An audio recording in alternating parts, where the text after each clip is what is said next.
they participate in. And most of what we're going to be doing in this chapter is we're going to be given some sort of alkyl halide, and we have to predict what is going to happen, okay? So one of the first things you're going to do is you're going to define the order of the alkyl halide, then you're going to see what you're dealing with, okay? And then you're going to predict the products. The question can say, what are all the products? The question can ask, what is the major product? The question could ask, what are all the E2 products? The question could ask, what's the major E2 product? Okay, so you should understand all of the differences of what they're asking, okay? And so we will get into doing some of these problems, okay? So we talked about SN2 mechanisms, and we started talking about E2 mechanisms as well. And then hopefully today we'll get to SN1 and E1 reactions. But in E2 products, sometimes we have issues, okay? So depending on the substrate we start with, we can have regioselectivity, or we can have, or we can have stereoselectivity, okay? So when you have an alkyl halide, where all of the beta carbons are symmetrical, they're all the same, you don't have to worry about regioselectivity, okay? But when they're not all the same, okay, then you do have to worry about it, and that's where you're going to choose the product that has the more substituents, as long as you're using a non-bulky base, okay?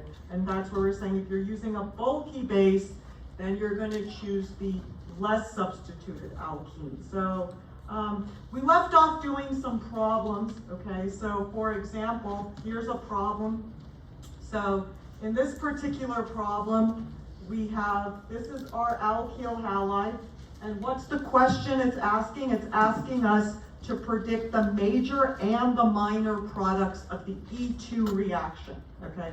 So this is this is the alpha carbon right here. There's 1, 2, 3 beta carbons, okay? So here we have our tertiary alkyl halide. And then here we have a good nucleophile / good base, okay? So we're over here, okay? So we're only going to get E2 products in this case anyway. Also, the question is just asking what are the E2 products, okay? So find all the beta carbons. This beta carbon over here doesn't have any beta hydrogen, so there's not going to be anything that happens there, okay? There's a beta carbon up there with 3 hydrogens, so we'll extract one of those in a second. And then there's a beta carbon over here with 2 hydrogens. Now, we also talked about that trigger if there's only a single hydrogen at the beta position.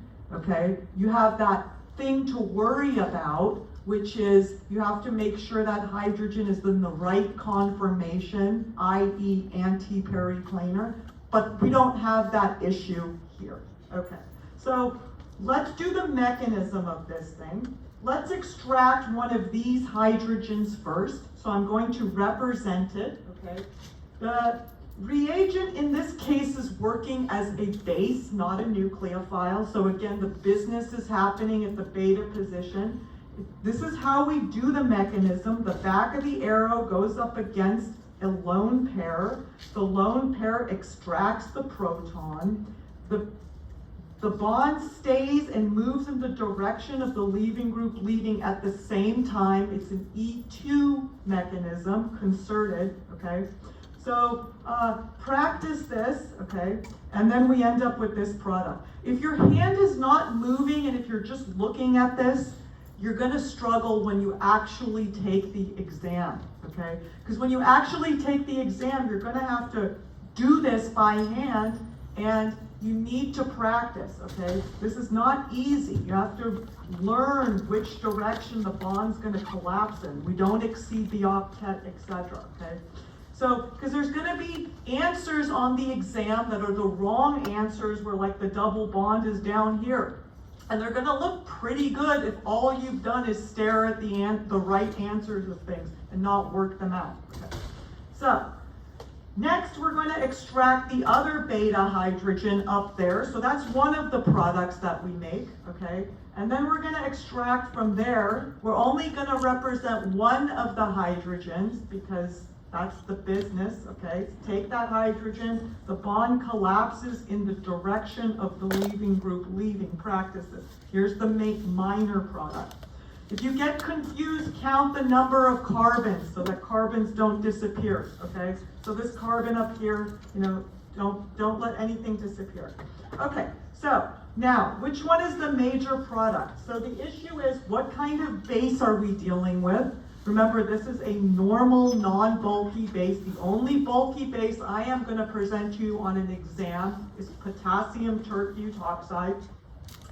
So this is the major product because there are 1, 2, 3 substituents across the double bond. Here there are only 2 substituents across the double bond. Here and here, there's 2 hydrogens there. That doesn't count, okay? So this is the major product, the more stable product. So here's another problem, but in this case we have the bulky base, okay? Now in this case, here we have our beta carbon. On this side we have a beta carbon, but it's the same exact environment, so we can just do the reaction one time. We're going to end up with the same product, okay? And then we have a different beta carbon up there, so we need to do the reaction up there too. So here are the mechanisms of those reactions. First, I'm going to extract from the top beta hydrogen. Notice the bulky base, okay? And this is the major. Now in this case, this is the Hoffman product is the major product, okay? And the minor product is, this is why I don't like names. Okay, so the less substituted double bond is the major product when we have a bulky base. So that's something you have to remember. Okay, I'm not going to ask you the names.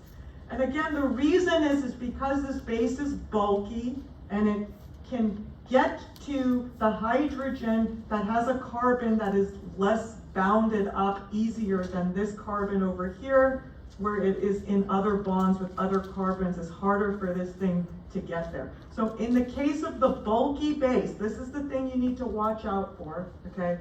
It's the reverse in terms of the major product is going to be the less substituted alkene. Okay, so then we talked about stereoselectivity. Okay, so sometimes you have issues in terms of what's the major product in terms of a stereoisomer, which means that everything is bound exactly the same, okay? So something like cis or trans or E or Z or something like that, okay? So again, we're still talking about E2 reactions, okay? So here's a substrate, okay? And so I could ask you to predict what is the major E2 product of this reaction. So again, this looks like this, okay? I've represented one of the hydrogens. Hopefully you know that both of these carbons are exactly the same, so you only need to take from one of them. So let's do the mechanism of this reaction. We're going to extract that hydrogen. The bond is going to stay and collapse in the direction of the leaving group leaving, which happens at the same time. This is hard. Notice there's a bond there. This is where the double bond is going to be. Then there's a bond there. So now in this case, we end up making a cis and or a trans, and we do have a mixture. The major product is trans because there's less steric interaction. So a good problem on your exam would be, I give you this and I ask you, what is the major product? Okay, if I asked you what is the major product, okay, I didn't say the major E2 product, okay, so the first thing you want to do is, what is this thing? This is a secondary alkyl halide, and this is a good nucleophile / good base. So the major product in this case is going to be the E2 product, but we're also going to make the SN2 product. So if I asked you what all of the products were, you also make this thing right here, okay? So that's the SN2 product. This looks weird, okay? Now look, that is sodium ethoxide. The ethoxide looks like this, so there's 2 carbons sticking off of it. So in the SN2 reaction, it is a nucleophile, and it's going to attack and replace this bromine. It's going to attack the alpha carbon, okay, and we end up making this thing. Okay, so when it's hydroxide, you make an alcohol. But when it's ethoxide or methoxide, you end up making an ether. Okay, so get used to this. This looks weird. So if I ask for all the products, this would be a product, this would be a product, and this would be a product. If I ask you what's the major product, E2 is the major product, and it's this one right here. Okay. If I asked you what are all the E2 products, it's these two. If I asked you what's the major E2 product, it's this one. So I think those are all of the variations of the question that could be asked of you. So in this case, we have a cis or a trans because there are two different substituents or two substituents on either of the vinylic carbons. Sometimes you'll have an E2 product that can be E or Z, and it's not easy. It's not just about E has more things spread out. It's not like that, okay? And we talked about this last time, about how this is the most difficult thing you're going to be doing in this chapter, in my opinion, okay? And you have to determine whether you're going to make the E or the Z product, okay? And the way that you do so is you have to get the hydrogen that's being extracted and the leaving group that's leaving in the exact opposite orientation, 180 degrees away from each other. So first of all, this only applies when you have a single beta proton, okay? So let's look at this thing. Now the reason it's all drawn in 3 dimensions is because you need it to be drawn in 3 dimensions in order to predict the product. So first of all, find your alpha carbon. So there's the alpha carbon right there. It's the carbon that's bound to the halogen. So we're looking at the E2 products here. So we want to zone in on the beta carbons. There's a beta carbon over here, but this beta carbon has 3 methyl groups on it. And so it's all tied up. There are no hydrogens, so nothing's happening there. On this side, we also have a beta carbon. And this beta carbon has a single hydrogen attached to it. So the pH stands for phenyl group, okay? The Me stands for methyl group. There's only a single hydrogen. So this is one of those cases that should be triggering to you. So in this case, we need to make sure that the hydrogen that's leaving, being extracted, and the leaving group that's leaving are 180 degrees away from each other in the plane of the paper. They just happen to be so in this case, okay? So we're going to take our base, okay, I'm just using the generic base, and I'm going to extract that proton. This is going to come down, etc. Now, which one is it? Is it E or is it Z? And the answer is that whatever is projected toward you is going to be on the same side. So the phenyl group and this hydrogen end up on the same side there.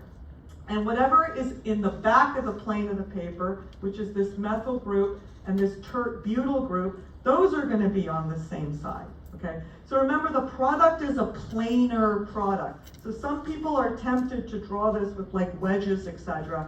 So it's to know everything is in the plane of the paper. That hydrogen is gone, and that bromine is gone. So there's only 2 things that are left on either side, and we formed a double bond here, okay? But again, is it the E version where the highest priority on each of the vinylic carbons is in the opposite side? Or is it the Z version where the highest priorities are on the same side? And the answer is, it is because the phenyl group and the hydrogen are both projected out, it's going to be the E version, okay?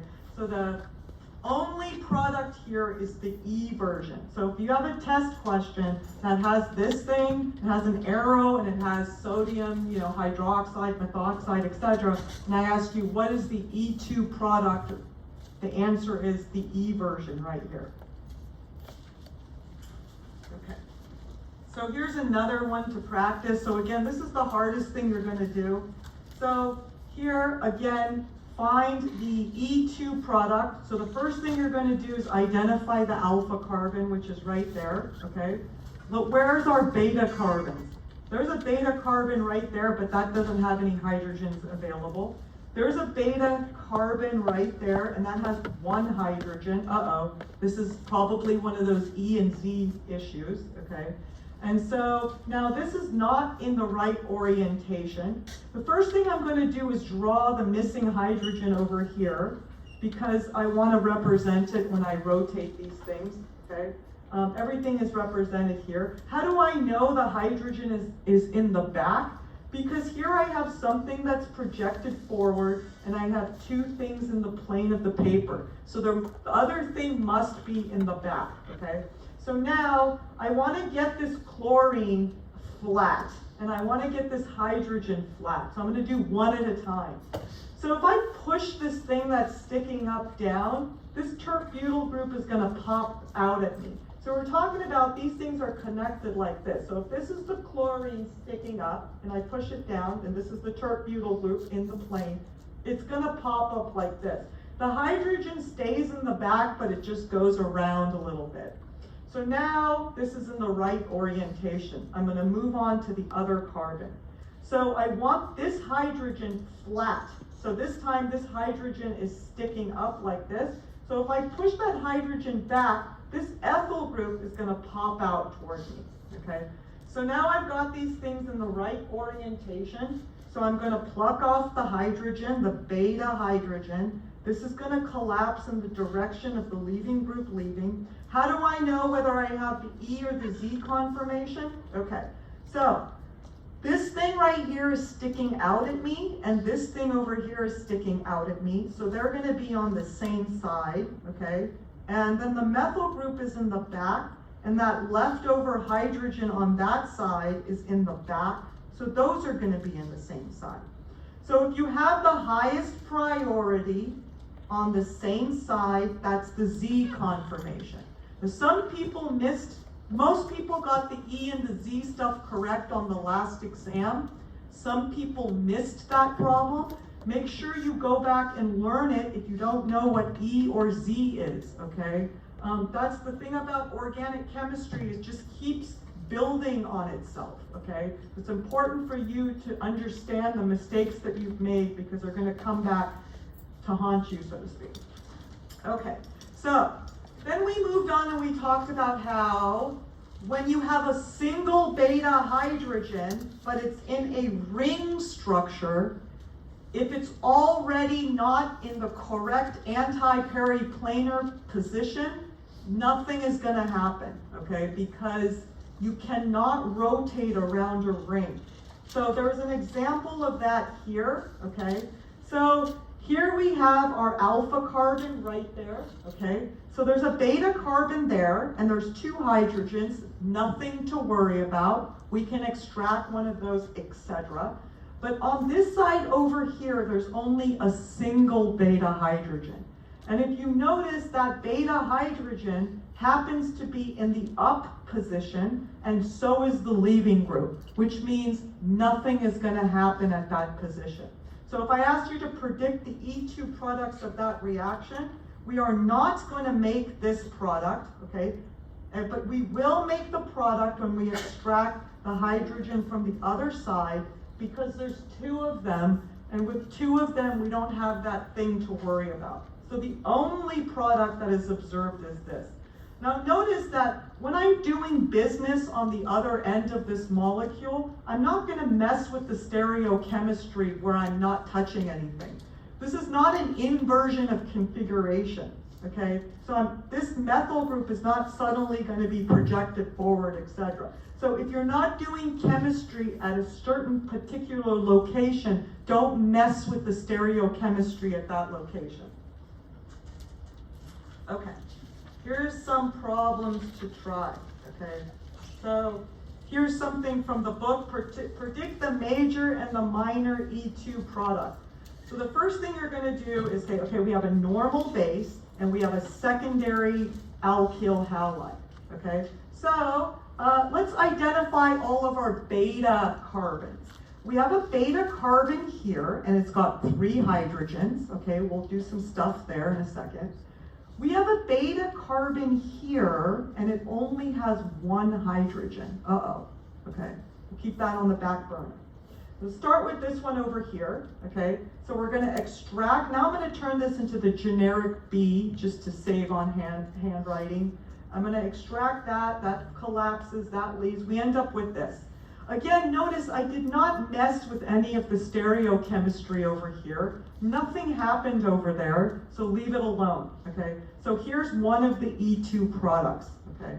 But we have another beta hydrogen. It's over there, right there. So remember, that's alpha, and that's beta. Don't go down the street, okay? It's right there, okay? Now it's only one hydrogen, so I have things to worry about, so I'm gonna draw it.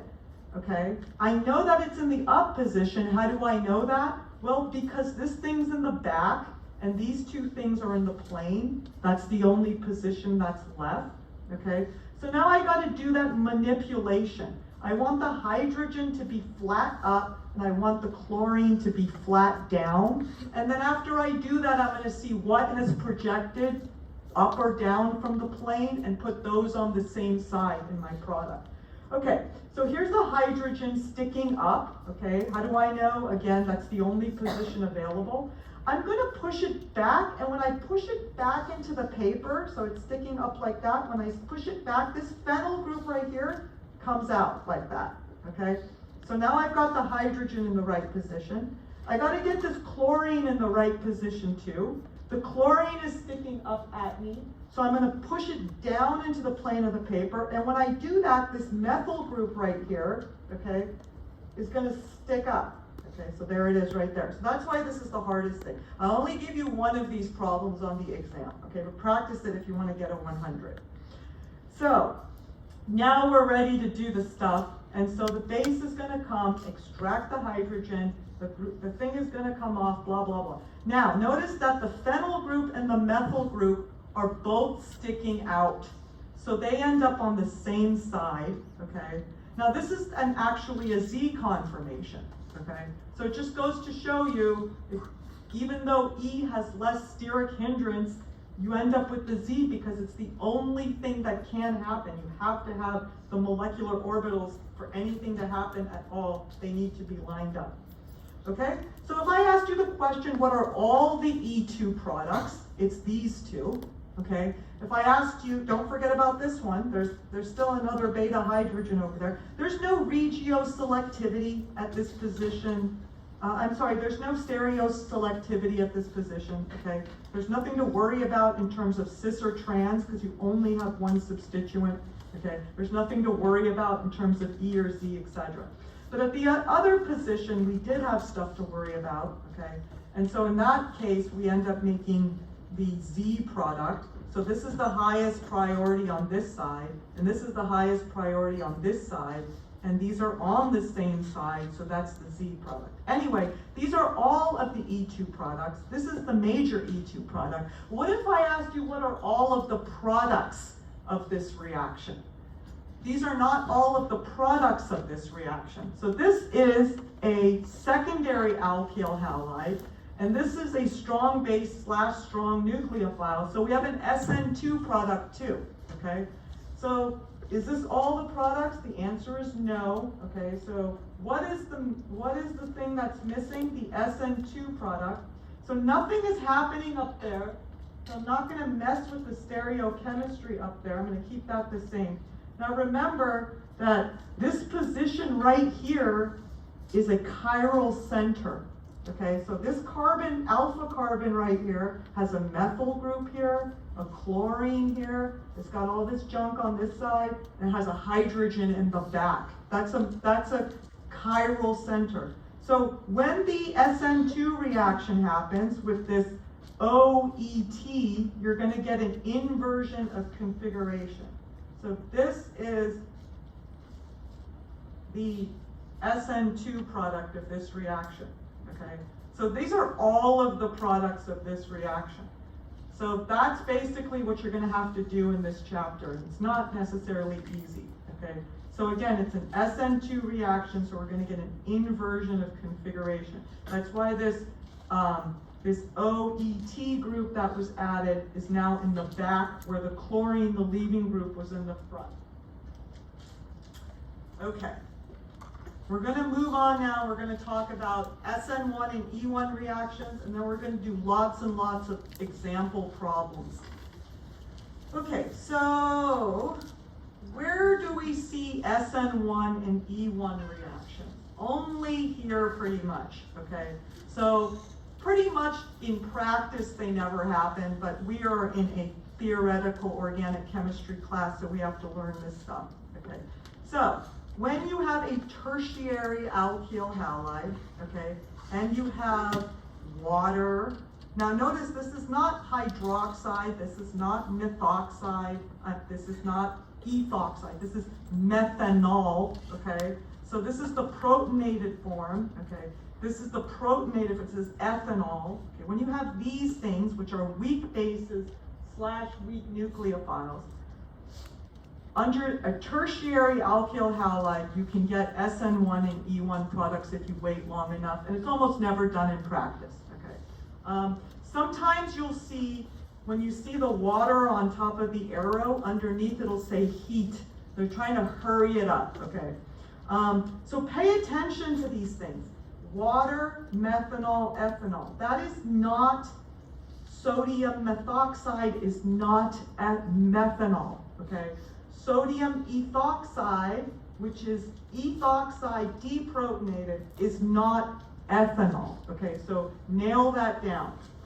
So let's look at this example over here. Predict the products of this reaction, okay? The first thing I'm going to do, I'm going to say, what is the order of my alkyl halide? It's tertiary. Now, if I was being quick and sloppy, I'd be like, oh, that's ethoxide, and it's an E2 product, right? But that's not ethoxide, okay? So that's not ethoxide, it's not E2, that is ethanol, okay? That's ethanol. It's not sodium, it's an H there, okay? So we are going to get SN1 and E1 products. So you should know the mechanisms of these things. We're going to start with the SN1. So substitution, nucleophilic substitution in the first order. That means the rate of the reaction only depends on the rate limiting step, which is this leaving group leaving. So you have to wait, okay? And if that means that if you add more nucleophile, nothing's going to happen to the rate of this reaction. That's why it's first order. The first step of this reaction is the leaving group leaves and we form a carbocation intermediate. Remember, in SN2 reactions, we never had a carbocation intermediate. Here we have an intermediate. That's that dip along the reaction coordinate, okay? Next thing that happens, okay, is the ethanol attacks. So look what we have in there. It's ethanol. That's what ethanol looks like. So it's a weak nucleophile. So the lone pair is going to attack the electrophilic carbocation center. Okay. Now don't lose track of all your protons. So if I ask you a question about the mechanism of this reaction, I could ask you, what are the intermediates or the products along the reaction coordinate? So this is an intermediate along the reaction coordinate. Notice that when the lone pair attacks, that hydrogen doesn't just fly off. Okay, we got to do each of those steps separately. So this becomes an intermediate along the reaction coordinate. Okay, now what happens to that hydrogen is another ethanol molecule, because that's what's in solution. Okay, so when we say ethanol, we're saying this is the solvent. Okay, this is also called solvolysis. Sorry. It means that the solvent is participating in the nucleophilic reaction. So there is no extra water in here. Okay, that would add complexity because water would also act as a weak nucleophile. This is the ethanol is the solvent. It is also the nucleophile. It's the only thing in there other than the alkyl halide. Okay, so it is going to be the thing that is going to extract that proton, and then we move this bond here and we end up with our product. Okay, so we're substituting. We're taking this bromine and we're replacing it with an OH, not an OH group, an OET group, okay? Okay, that's because this part is still there, okay? But notice that the way that we get there is a longer route than an SN2 reaction. So it attacks. First of all, the leaving group leaves, then it attacks, then we deprotonate, and that's where we get the product. Okay, so this is an intermediate along the reaction coordinate. This is an intermediate along the reaction coordinate. This is a product along the reaction coordinate. Okay. Now, we also get the E1 product too. See, E1, okay. Notice that there's not like a barrier that says more SN1 and E1. These reactions are not very efficient to begin with. Also, it kind of depends on the first thing, how many further carbons there are. So I won't ask you what's the major product when it comes to SN1 and E1 reactions. I will ask you, what are the SN1 and the E1 products? Or I'll ask you, what is the SN1 product of this reaction? What's the E1 product of it? So again, when it comes to these SN1 and E1 reactions, I will not ask you what is the major product, okay? Because it's kind of, it depends. Anyway, here's the E1 reaction. Every one reaction starts with the leaving group leaving, okay? The leaving group leaves and we have an intermediate. Now, it's an E reaction, so at the end you're going to have something is gone and you have a double bond, okay? So, once again, we're going to extract the beta hydrogen. What is going to do it? The only thing that's in solution, okay? So this is the only thing we have, so you're going to take the lone pair, extract that hydrogen, okay? And then that's going to stay and you're going to form the double bond. Now, with the E1 reactions, we have all the same sorts of things that we have with the E2 reaction. So let's look at an example of, we'll get to that. So if you have regioselectivity, which we did not have with this substrate, okay, the major product is the more substituted. So let me just throw down a regio 1, okay? So let's say you had this reaction, and let's put ethanol again, okay? And I asked you, what is the major I guess I lied a second ago. In this case though, the major E1 product, okay? Or what are all the E1 products, okay? So now there's a beta carbon here and a beta carbon here. The first step is the leaving group is going to be leaving. How do I know? Because of the chart. So when I look at the chart, I see that this thing right here, this is not ethoxide, this is ethanol, which means it's an E1 reaction. So the leaving group is going to leave first, and I'm going to end up making that. Okay, so we can take this beta hydrogen right here, and when we do, we end up making this product right here. Okay, or we can take this beta hydrogen right here, and when we do, we end up making this product right here. So let me just show you. The base comes in, takes this. We go in the direction of the carbocation because we cannot exceed the octet, okay? So this bond is going to stay and it's going to collapse in the direction of the carbocation. And these are the E1 products, okay? And this is the major E1 product because of the stability of the more substituted alkene. We're learning this stuff right now. We have a long time to nail this down, okay? And once we learn it, we're going to go back and slow down and do practice problems, okay? I just want to get through all the information, then we'll go back and slow down, okay? So don't get overwhelmed, all right? There's a lot of stuff in this chapter. So, sometimes, okay, so this is what I was just telling you. SN1 reactions are sometimes called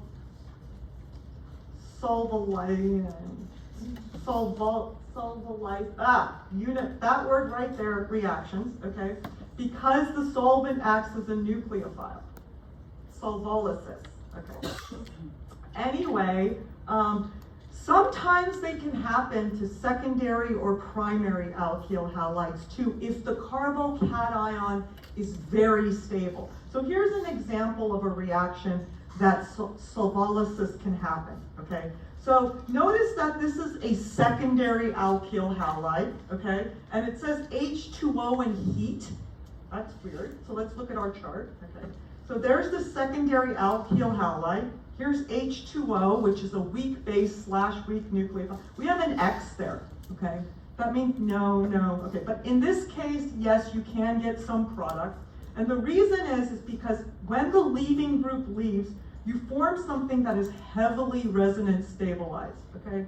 So here's where the positive charge is, and we can resonate that positive charge, and you should be able to do this throughout this. And so this can't come back on the final, okay? So probably have like a resonance thing on the final, so practice that. Anyway, and because of that, this is kind of like a tertiary alkyl halide. It can manifest, and as a consequence, you can thereafter get attack, or you can get elimination reactions to happen.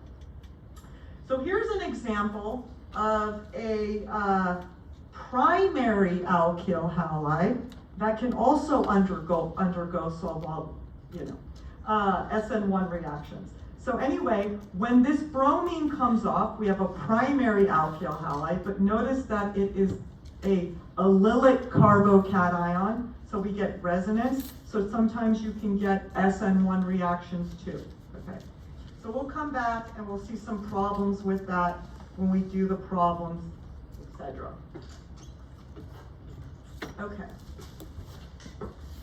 All right, so this is what I was just telling you a second ago, regio and stereochemical outcomes of E1 reactions. Okay, so how do we know we have an E1 reaction? Notice the reagents up here, H2O and heat, okay? So that is not a nucleophile, a strong nucleophile in either of these cases, okay? And the only strong bases I'm going to give you are DBN and sodium hydride. We'll see some examples of these in a second, okay? But anyway, that's in this column right here, okay? So this is an E1 or an SN1 reaction, okay? And this is a tertiary alkyl halide. So again, the first thing that's going to happen is you got to wait for the leaving group to leave. We form this intermediate. Okay, now we're going to talk about the regioselectivity. We just did this a second ago. Okay, there's 2 beta carbons. There's one up there, which is the same one as that position right there. So just choose one. What is the base? The only thing in solution here is water. Okay, so again, it can be water, methanol, ethanol. Those are the 3 that I will use. Okay, so water is going to extract that proton. The bond is going to stay in the direction of the positively charged carbon, okay, so that we don't exceed the octet, and we're going to form that. We have a different beta carbon right there. We're going to represent one of its hydrogens. Again, water is going to extract that. So this is the major product because this is the more substituted product. Now, here's some information just to confuse you, okay? Remember when I told you, when we were deciding if there's an E or a Z configuration with E2 reactions, we had to line everything up, periplanar, etc. Okay, that's not true for E1 reactions because we have an intermediate reaction. We have an intermediate, which is a carbocation, and because of that carbocation, we don't have to have anti-periplanar molecular orbitals, okay? So what happens is that when it comes to E1 reactions, the major product, if you had to choose between E or Z, is automatically E because of steric hindrance. Sorry. That's why there's only 2 chapters on this next exam, okay? And again, we'll go through and nail this down. So let's look at this whole problem. Predict all of the products of this reaction, okay? So let's do this problem together. First of all, what is going on? We have a tertiary alkyl halide, and we have a weak base / weak nucleophile. So that's SN1 and E1. I'm going to start with the SN1, get that out of the way.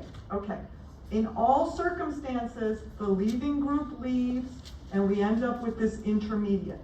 SN1 reaction, what is going to attack the alpha carbon? water. How do I know? That's the only thing in solution, okay? Solvolysis, that means the solvent is also the nucleophile, okay? So it's going to attack there. Remember, we're going to have this proton sticking on it. That's an intermediate 2. We have to remove the proton, and we end up making this tertiary alcohol. So in chapter 12, Organic Chemistry 2, you're going to learn how to make alcohols, and this is going to come back again, this reaction. Now, that's the SN1 product. Now we have to figure out what are all of the E1 products, okay? Let's identify all of the beta carbons. So there's a beta carbon here, which is the same as this beta carbon, so we only have to do work on one of these guys, put that on the back burner.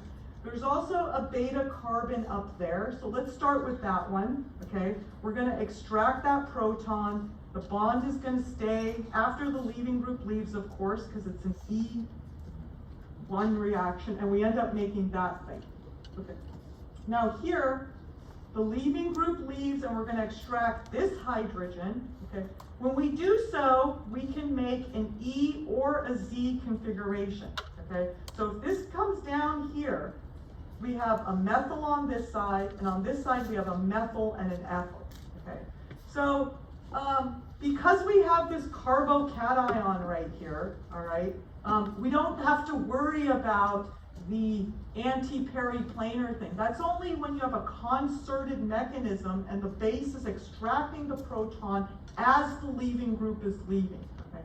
But the carbocation, that's not true. So what happens is, just the product that has less steric hindrance is the one that's the quicker one to form. Okay, so it's about the rate of things forming. And if you notice that in the E conformation, on this side, the highest priority is a methyl group. On this side, the highest priority is an ethyl group. They're on opposite sides, okay? On this side, the methyl group and the ethyl group are on the same side. So this is a bigger steric hindrance. These things are crashing into each other. So this is going to take a longer time to form. So again, when we're talking about E1 reactions, if you have a choice between E or Z, E always wins, okay? But if it's an E2 reaction, that's not true. You have to line up the molecular orbitals and figure it out that way. So the next thing we're going to do, I think, oh no, let me see. Okay, so we still have some words to talk about, but we're almost done, and then what we're going to do is we're going to go through tons and tons of problems, okay? And we'll come back to that next time. There are going to be problems like this. Predict the product. Identify the major and the minor product, like this one, okay, or this one, okay, or this one, etc. So that's what we'll do next.